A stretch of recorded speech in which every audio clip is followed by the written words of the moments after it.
Yeah. This is Steve Arney with the Marshall Public Library Oral History Project. I'm at Effingham Equity, starting an interview with Phil Adams.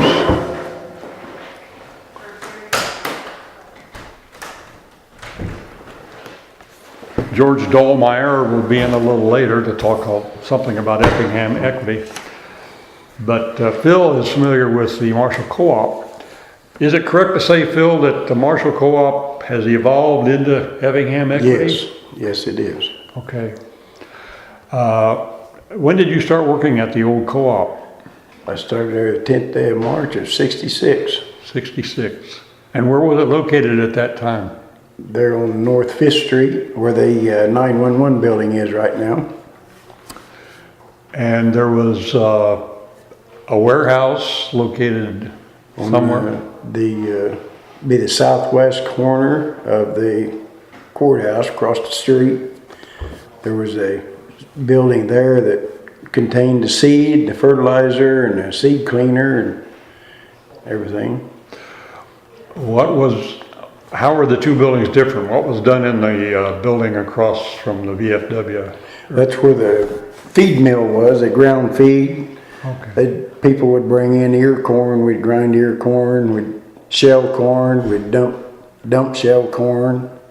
Had feed in there, we'd mix feed in with the grain. This was for all kinds of livestock? Yes. Chicken yes, feed, yes. Livestock, or cattle and... Hogs and everything. We had 2 feed trucks that we delivered feed to the country with.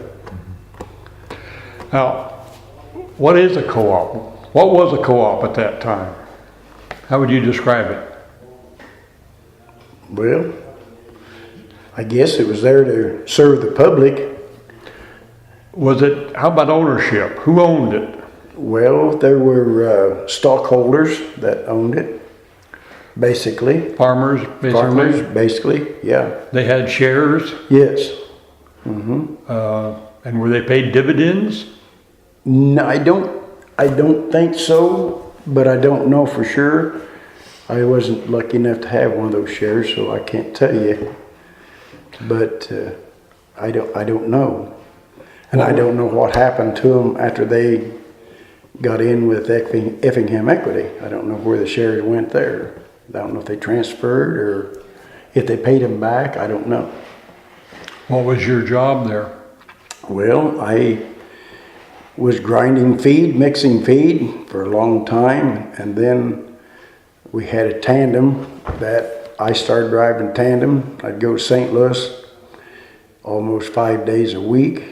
And some days I would take beans to Danville, dump beans, and go to St. Louis and get feed.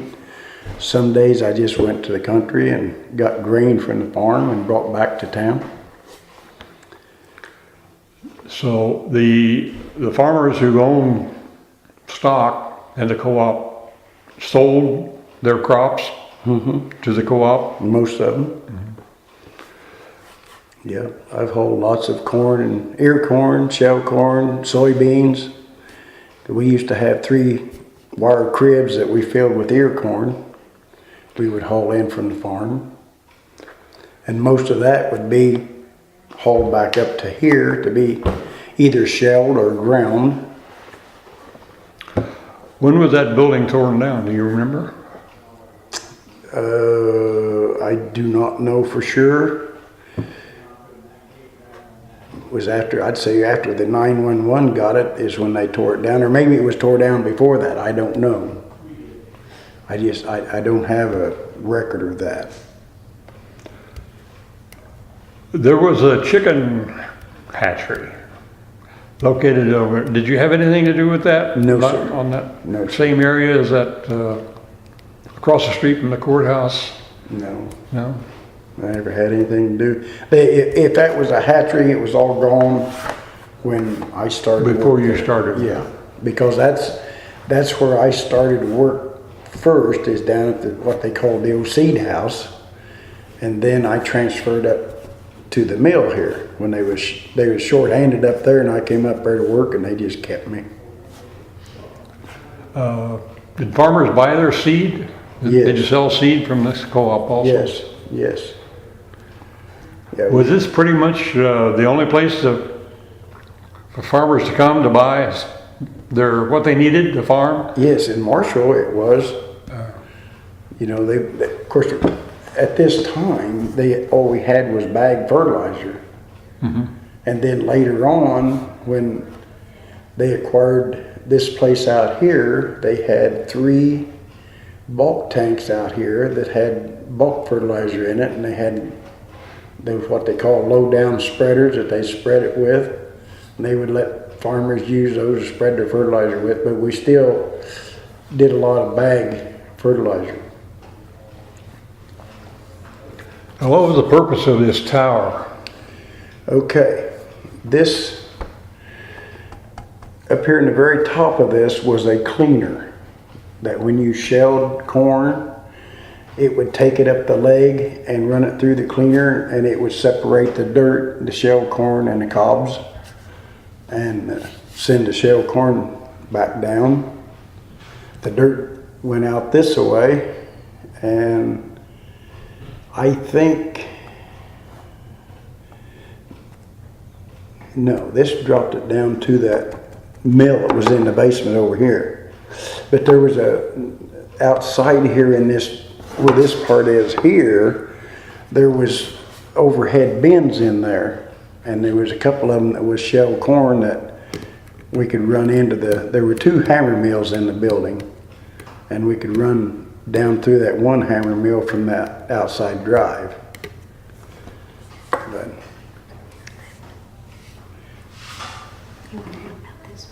that's where the old cleaner was. But he asked what it was too. Yeah. Oh, they're the same Yeah, picture. these are just, okay, I'm one of sorry. these are just, this, I think this is a newer version than what this one was. Yeah, they look the same. But this is my picture, and this is the one that was hanging out here.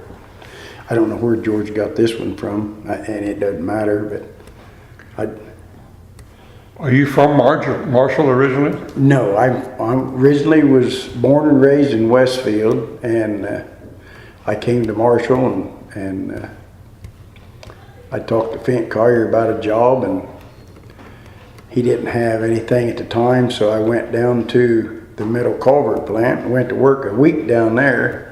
And he called me, and I came up here and went to work. All I'd done is worked on a farm when I was a kid growing up. And Did you go to Casey High School? no, Westfield. Oh, that's when Westfield still had a high school. Yeah. That's been quite a while ago. Oh yeah, it's been a while. Yeah, see, it's how, well, I'm almost 70, but not quite. So did you do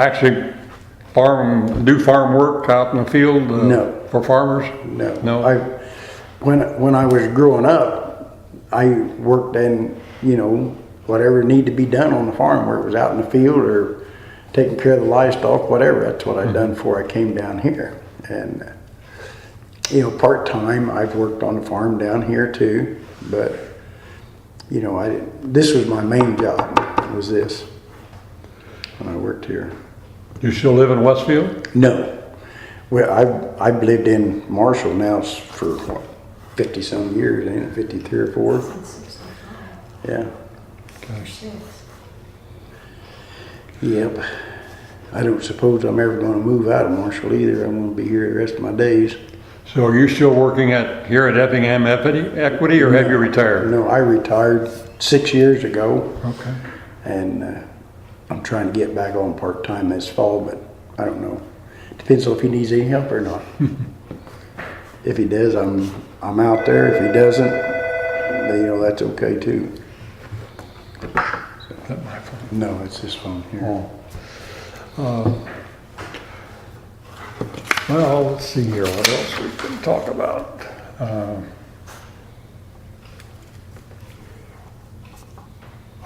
Farmers don't have livestock anymore, it seems like. They're grain farmers, Yeah. raise corn and soybeans.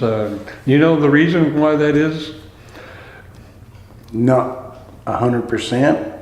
The only thing I know is maybe they don't want to do the extra work. you know, that it takes to raise the hogs and the cattle and build fence, you know. And farmers are getting bigger with land. They ain't got time for livestock. Livestock have to have pasture, and they'd rather Oh, yeah. use the pasture for growing corn and soybeans. Yeah. Is that right? Make more money off that than they can the livestock. Reckon. I don't know why they do it, but then that's just my opinion of it. Okay. But Well, how long have you two folks been married? it'll be 49 years in November. 49 years in November. I should mention, I guess I didn't mention originally, that Kay Adams is also sitting in here listening to us. Did you go to Westfield High School also? No, I went to Marshall. You went to Marshall? Okay. That's how he got down here. Oh. We started dating and he decided to move down here. What class were you in? 66. 66? Well, you're just a youngster. I wish. Count my aches and pains. Yeah, well, I go back farther than that. Have you worked? I always cleaned houses. Well, And I worked for Dr. Mitchell and Jim and Virginia Claypool, Benny Mars and his second wife, Juanita. what was your maiden name? Bradford. Kay Bradford. Okay. I knew an Orville Bradford, That was a cousin to me. a cousin to you. Okay. Well, he's more my age.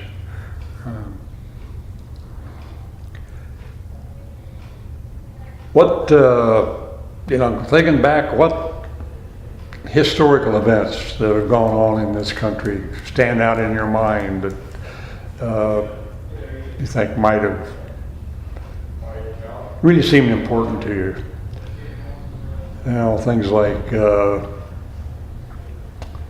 wars or 9/11, anything like that that comes to mind that had some influence on you? Well, nothing really.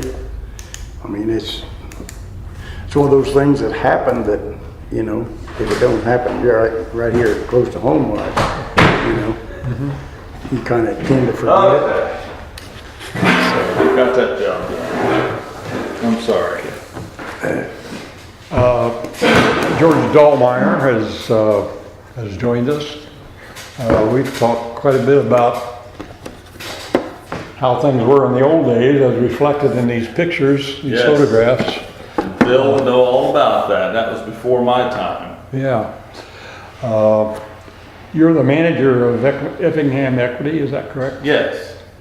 I'd be interested in knowing how it evolved from this to what it is today. Now, when you say manager of Effingham Equity, I'm the location manager for the Marshall location. We have several other locations from here to St. Louis, and then from up at our Cole area down to about Salem area. So we have other locations, but I'm the location manager here at Marshall. I've been here 36 years. So Effingham Equity already existed back when the Marshall Co-op existed? Effingham Equity started in 1919 Okay. in Effingham, and they had one company there, and then back then they handled fuel oil to take to the country because they didn't have a lot of electricity. They had hay, and they would have no coal.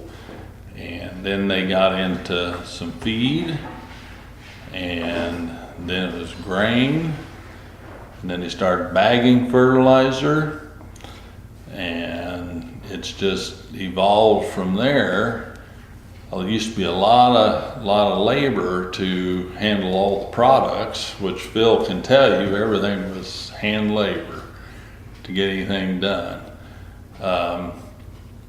But then now, that's our main office over there, and we are commercial. The Effingham Equity is in commercial feed manufacture. We feed a lot of the large hog systems like Christian Farms and Welsh's and many others that I don't even know their names. And then we have large grain elevator there and a new grain elevator up at Horace. And then we have a large, well, I already said the feed mill, but they got into petroleum, our energy department handling fuels and oils, and seed, handle seed, but fertilizer, chemicals, everything that's related to inputs to the farmer, we handle. And this is a farmer-owned company. I don't own it. Phil Adams doesn't own it. Nobody has ever owned it except for the actual stockholders of the company. We were talking about that a little bit before. This, as I recall, this when I was a kid, this was called a co-op. Yes. And I'm trying to get the distinction between a co-op and a regular corporation. Well, a corporation and a co-op are different in how their tax structure is. I see. They have a different set of bylaws to operate by, because the structure is different, because you have the ownership being by the stockholders of the company, or the patrons, and the stockholders are the patrons of the company. They're the ones buying the products. And to be a stockholder of the Marshall Co-op, I'm assuming, or to be a stockholder of the Effingham Equity, you have to be involved in production of agriculture. If you came here and you bought a lot of product, but your main job was working somewhere else, you can't buy a share of stock. I mean, everybody's welcome to buy products through here, but to own a share of stock, you do have to be in, and your main source of income has to be through production of agriculture. Okay. And so, but it's a farmer-owned system, company, however you want to say that. Whereas a corporation or a independent retailer, those are different. Mm-hmm. Where are you from originally? I'm originally from Newton, Illinois. Jasper County. Jasper County. Where I went to grade school was at St. Marie, and that was and St. Marie was a school and church, and that community pretty much was just part of the St. Marie community. And that was through the grade school period. And then in high school, I went to Newton High School. I'm familiar with that part of the country. My mother, born and raised in Yale. Yale, yes. Yes, my father used to buy international equipment at the Yale facility up there. The Waddells, I think. Well, I'm not sure that was Waddells then. I forget who owned it when Dad was going up there, but I remember that Yale implement dealership. Yeah. And did you start out as a farmer? No. No. No, I grew up on a farm. Hogs, cattle, grain, all that. Every day was busy. I was always looking for a little slack time to be able to do something else other than work all the time, but that's not the way it was back then. But I grew up on a farm, did all the farm work, through high school, and then I went to junior college at Wabash Valley, and then I transferred there to Southern, SIU Carbondale, and there I did ag economics business. That's what I did there.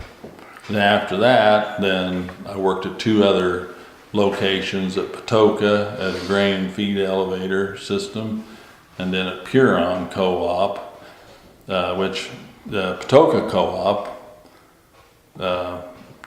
when I started, I guess I've always worked at co-ops, because I started out Patoka Co-op, and then I was over at Puron Co-op, and they did the fertilizer and feed and grain, everything.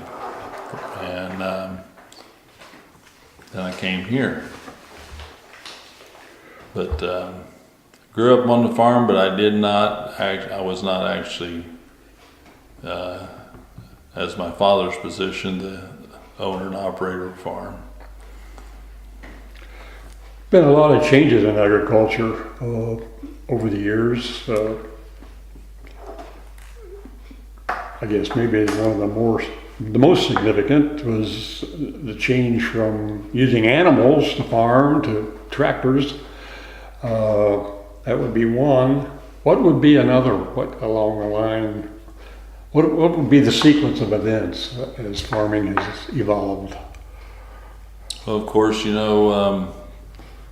right, we went from animals to some of the small tractors and equipment and things like that, and then as time went on, there got to be fewer and fewer farmers, and then the equipment got to be bigger and bigger because the farmers that were still in business were farming more acres. And so that kind of helped, that kind of is what got us into having bigger equipment to get more done in a shorter period of time. And with the equipment that's gotten bigger is also technology. Technology in a lot of this equipment, is just as great as some of the technology that's used in some of the factories around or other businesses, because we are utilizing GPS systems that were the systems allow us to know where those pieces of equipment are, and then also that piece of equipment knows where it's at in the field, and that allows us to have auto steer, to where then by GPS this auto steer takes over in the tractor, and you don't have to steer it anymore. You can watch your equipment or whatever, and of course you always get a straight line when you have auto steer. But the technology there with that came along, and then also in combines they have yield monitors in them, and they have everything stored in a computer, and it's kept on a thumb drive, and that can be downloaded, and you can get field maps of where your yield came from the fields in different parts of the field to show higher yields, lower yields, things like that. And through that technology, that can be transformed into knowing where to put more fertilizer or less fertilizer, instead of just fertilizing the whole field the same. A real important part of that technology is knowing where to put more lime and less lime, so that you can get the pH of your soil evened out across the field.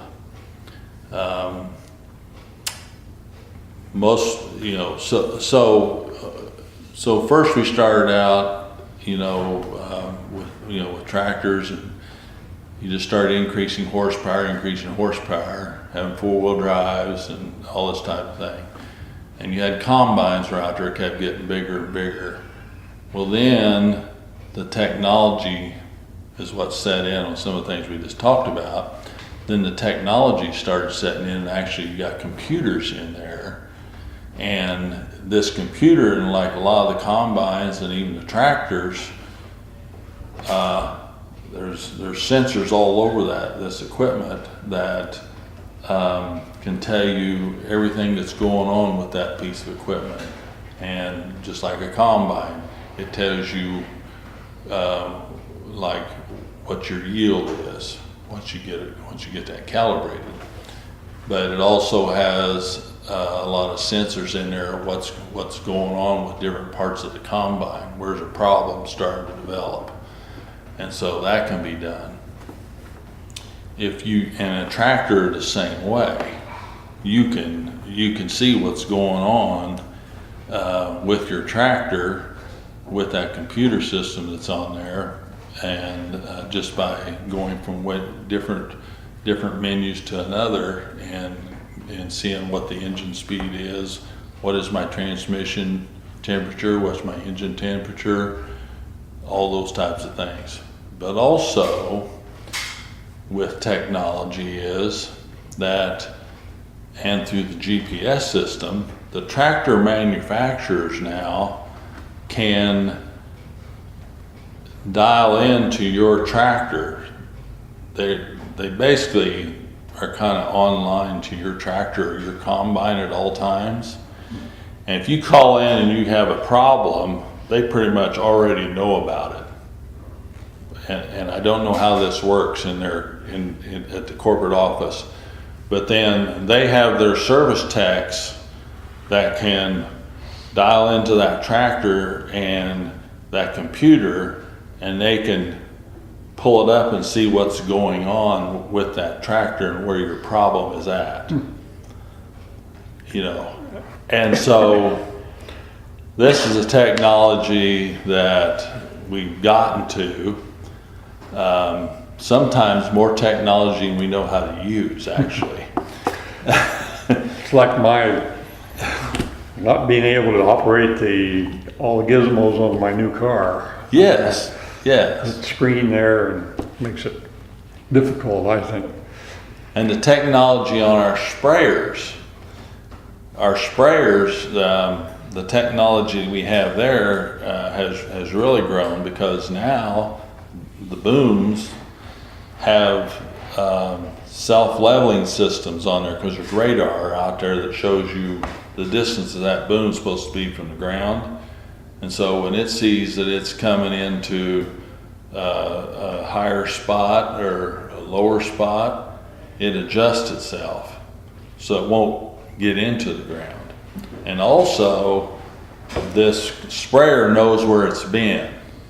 And so if you have a part of that boom that's going to spray over an area that's already been sprayed, it shuts off that section for you automatically. You don't have to do it by hand like you used to. So this technology helps save chemical, helps save overlap, helps not to skip.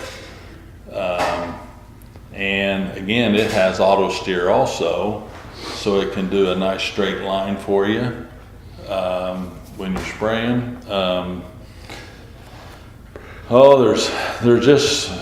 There's more things I know I'm not saying, but How about genetic modification? Genetic modification with our seeds. Yes, that's come a long, long way.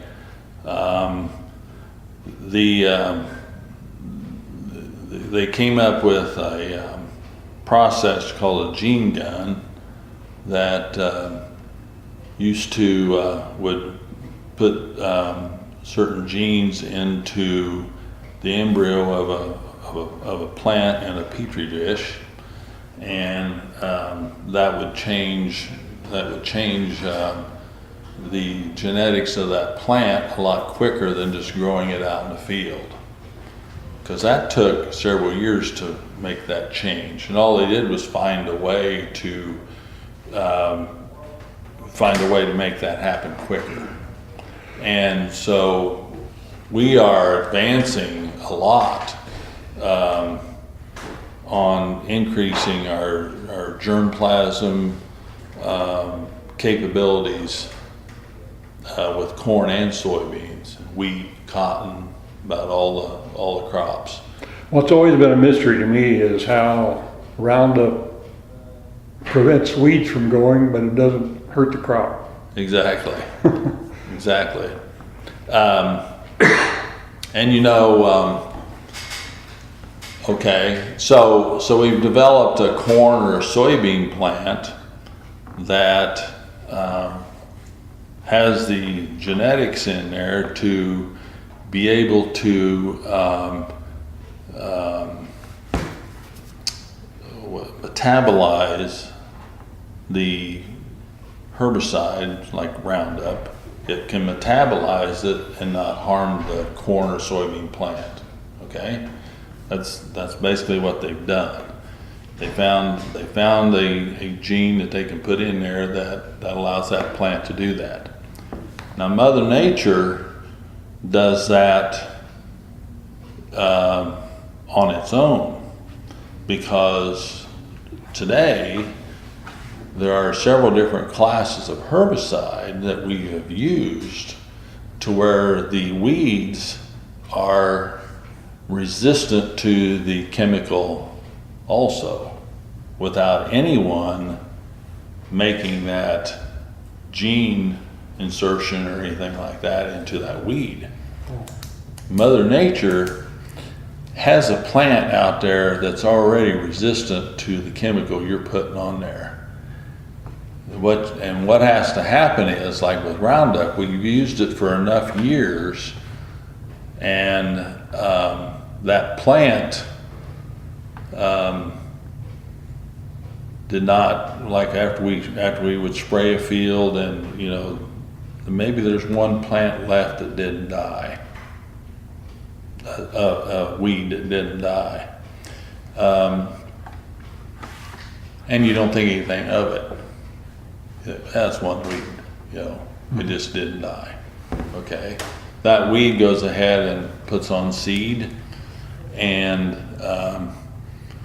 it seeds out there on the ground, and next year you come in and you work that ground, you plant your corn or your soybeans that's Roundup tolerant, you know. Well, then those seeds also germinate. Now they don't, the next year, you spray them, they don't die either. Now you got a bigger patch of weeds that aren't dying. What's going on here? Why isn't this working? Mm-hmm.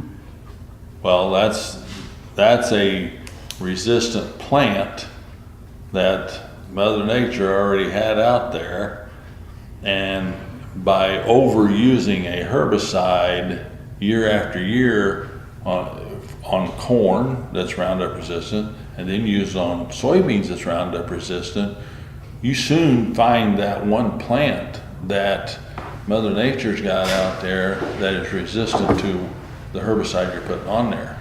Now, had we been using a soil applied herbicide along with that, and not using Roundup on the corn or Roundup on the beans every year, we could have prevented a lot of that, and that herbicide would have lasted longer. The problem with that is using just Roundup was a lot cheaper than using more than one herbicide like we did in the 70s and 80s. And so, you know, a customer's going to go the cheapest route, and that's what they did with Roundup. In the 80s, we used to have a product called Pursuit. Pursuit had 70% of the market for spraying soybeans. And we even had a corn. We even had corn that was resistant to that herbicide. And so there again, we got to use it on corn, we got to use it on soybeans. And today, you can't go out there and spray this herbicide and expect to kill all the plants, because some of the plants are resistant to it because we used it too much over time. And again, the reason you did that was because it would kill grasses and broadleaves, and it saved you money by not having to use everything else. So some of these things happen because of economics. And It's akin to the problem with antibiotics. The overuse of antibiotics has made yes, bacteria resistant to Yes. antibiotics. yes. It's the same thing there. You're gonna find that strain of a bug, bacteria or whatever, that's going to become resistant to what you're throwing at it. Yeah, and that's you got to change it up. You got to, and that's why today we are using a lot more soil applied herbicides to help kill a lot of weeds out by the roots or the shoot taking up the herbicide and killing it that way. And instead of relying strictly on a foliar application of herbicide to be able to kill the weeds. So we want to use both techniques to be able to kill the weeds now, either at the soil, and we take it where the chemicals will kill the plant or control the plant by root absorption or by shoot absorption as it comes through the soil. It takes moisture to do that. And then we also come in and we still do a post-emerge application or a spray after the weeds are up to take out some of the ones that escaped. And we can do a pretty good job now. But our selection is becoming less and less. Our selection of herbicides are becoming less to be able to control some of the weeds that we continues to have a problem with.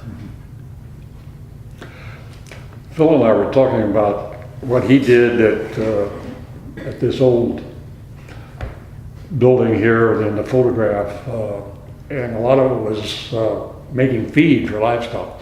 Mm-hmm. And I mentioned that very few farmers deal with livestock anymore. And the reason for that, I guess, is there's just more money in soybeans and corn, and with less labor, or no labor, perhaps. Is that a good way to describe that? Well, I can go back to where, when my dad was growing up, and Phil remembers this too. You had a lot of farmers that had big chicken houses. You remember, I don't know, didn't the Welshes have big chicken houses? Mm-hmm. Chickens was a big deal back years ago. Mm-hmm. And so, it used to be where every farm had chickens, and they would take them and sell their eggs and do whatever. Every small farmer or every farmer out there had this. Well, in time, somebody got the idea, I'm gonna build this big house. I'm gonna put a lot of chickens in there. I'm gonna become more efficient at raising chickens, and having eggs, and I'm gonna be able to do it cheaper than that guy that's smaller, because I'm gonna produce in mass quantities. Mm-hmm. And so you saw these big chicken houses across the country, out in the country. And then a lot of that production moved to the south. They don't do that around here so much.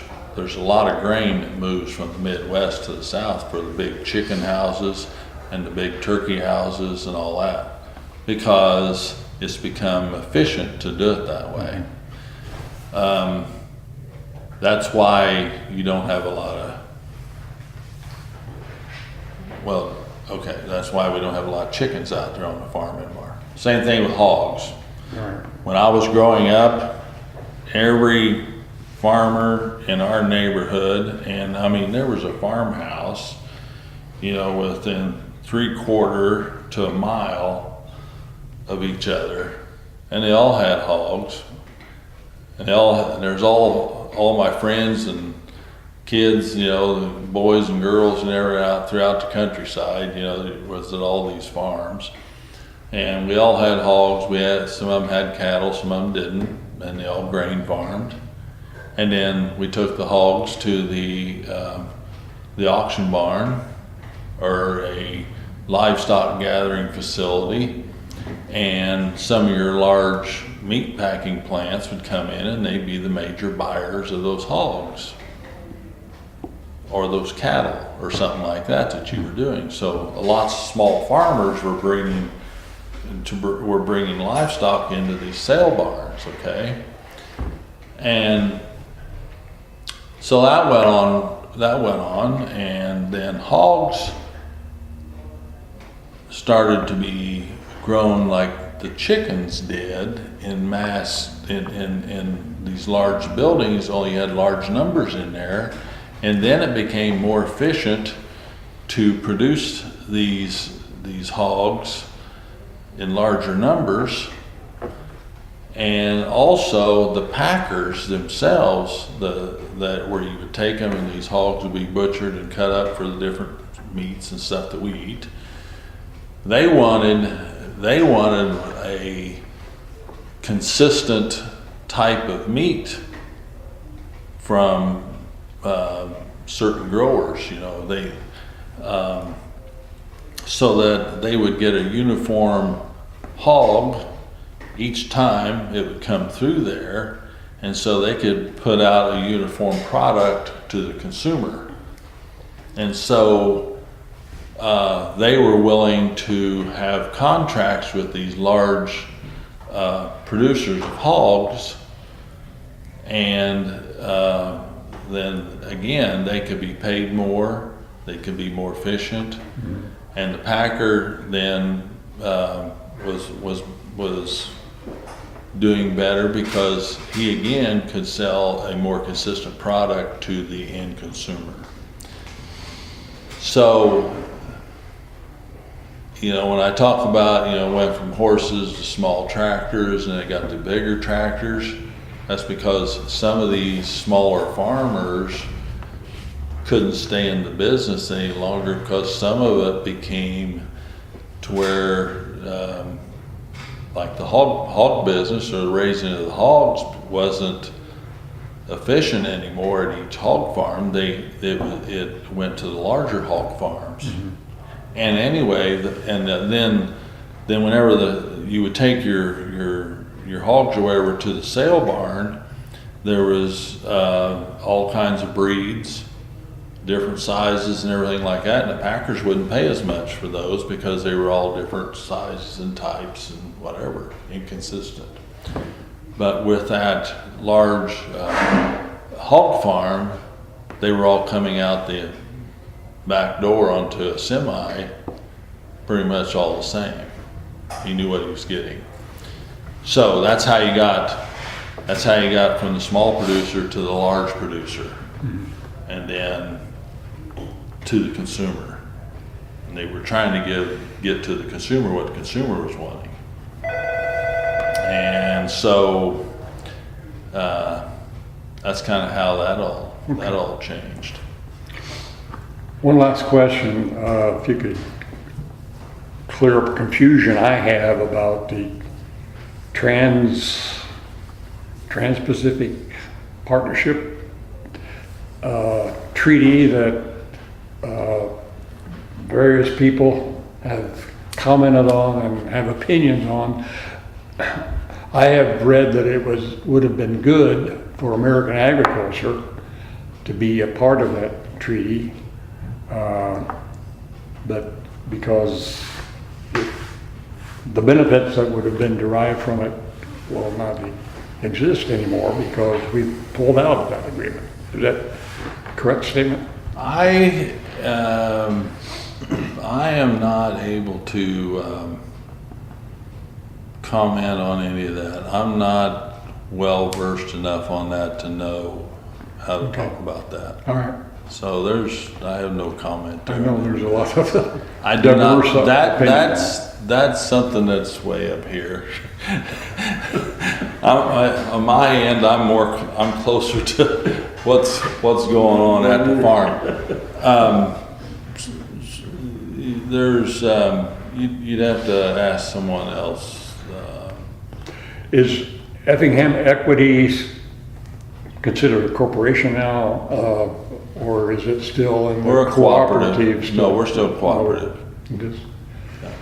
No, we're still But cooperative. it's a for-profit entity, correct? Co-ops make a profit. Co-ops,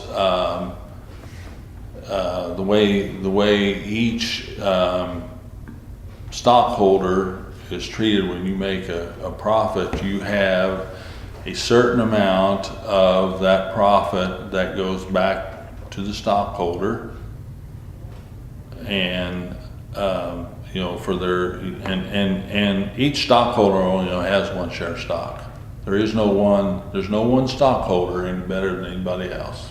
It doesn't matter. It all depends on how many dollars did you spend with your co-op, because you may get 1%, 2%, 3% return on your earnings, or on what you spent with the co-op in the different departments. And we have for the crops department, we have the energy department, we have the feed department, and we that'd be it, wouldn't it? But we have hardware. So each department declares a certain patronage refund to that customer, and part of it is I believe at this point in time, 40% of that is returned in cash, 60% is held in allocated reserve. And this is a difference, like with a corporation or with a cooperative.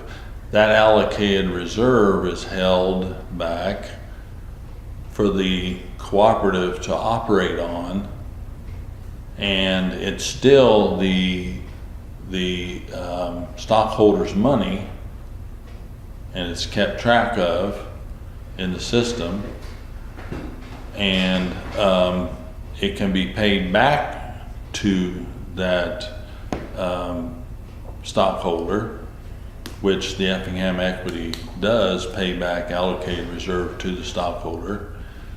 And we're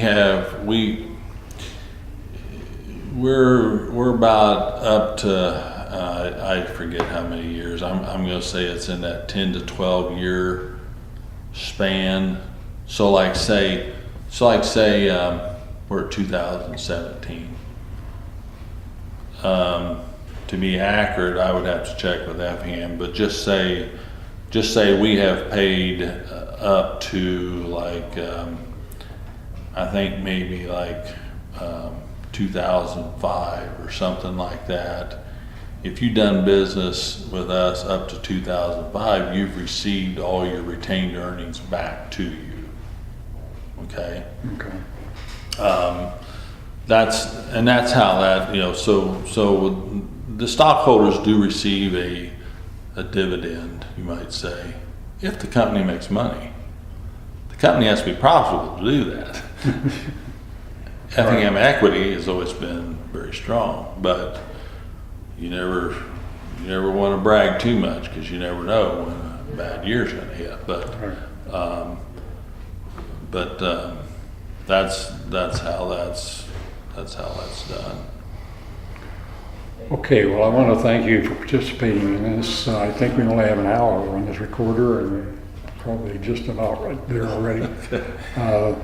So, Phil and George, Dolmer, Phil Adams, thank you for participating in this project, and we'll end it with that.